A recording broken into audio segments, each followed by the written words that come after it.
একবার বিপদে পড়েই দেখেন না যে আপনার কাছের মানুষগুলো কে কে। বিপদে না পড়া পর্যন্ত আপনি বুঝবেন না কখনো যে আপনার কে আপন কে পর। যাই হোক, হ্যালো এভরিওয়ান, আসসালামু আলাইকুম। কেমন আছেন সবাই? আশা করি সবাই ভালো আছেন। আমিও আল্লাহর রহমতে ভালো আছি।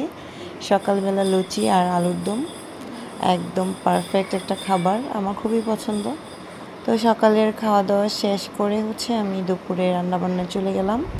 আজকে মাছের ডিম ভুনা করব। তারপরে এটা ছিল আমার হাজব্যান্ডের খুব পছন্দ, মাছের ডিমের সাথে একটু পেঁয়াজ আলু দিয়ে ভালো করে ভুনা করলে ভালো লাগে। তারপরে ছিল পাবদা মাছ, একদম নদীর পাবদা মাছ। দেখেন মাছের সাইজটা মাশাআল্লাহ মোটামুটি অনেক সুন্দর, আর রান্নাটাও অনেক মজার হয়েছিল। তো এই তো পাবদা মাছ রান্না করলাম। তারপরে ছিল কচু, মানে ছোট ছোট কচু দিয়ে রুই মাছ দিয়ে রান্না করেছিলাম। এটাকে আমরা গুঁড়ি কচু বলি, কে কী নামে চেনেন সেটা তো জানি না। তারপরে ছিল করলা ভাজি। করলা ভাজিটাও আমরা মোটামুটি সবাই পছন্দ করি। তো করলা ভাজি করছিলাম, এখানে একটা আলু দিয়েছিলাম সাথে, আর পেঁয়াজ দিয়ে একদম লাল লাল করে ভাজি করছিলাম। তারপরে ছিল রুই মাছ ভুনা, এখানে পেঁয়াজ দিয়ে আর 2টা টমেটো দিয়ে আমি রুই মাছটা ভুনা করেছি।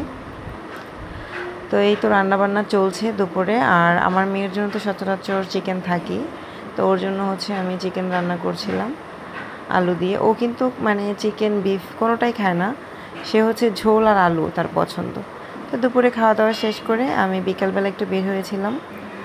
তো আস্তে আস্তে আমার প্রায় 8টা-9টা বেজে গিয়েছিল। আমি একটা কাজে বের হয়েছিলাম, কাজটা শেষ করে তারপরে ভাবলাম একটু নিজের মতো করে ঘুরি, রিক্সা নিয়ে তারপরে ঘুরছিলাম। এই যে আসলে যখন বোরিং লাগে না, তখন একটু বের হলে মনটা ভালো লাগে, বাসায় বসে থাকলে আরও বেশি বোরিং মনে হয়।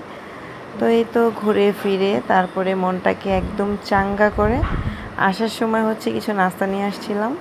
এখানে বেলপুরি ছিল, তারপরে ছিল গোলগোলা, তারপরে ছিল তালের মিষ্টি। হ্যাঁ, মানে এটা না আমি ছোটোবেলায় অনেক খেতাম, তো সামনে পড়লো আর কি নিয়ে আসলাম। এই তো ছোট্ট একটা ব্লগ আপনাদের সাথে শেয়ার করলাম। কেমন হয়েছে অবশ্যই কমেন্ট করে জানাবেন। সবাই ভালো থাকবেন।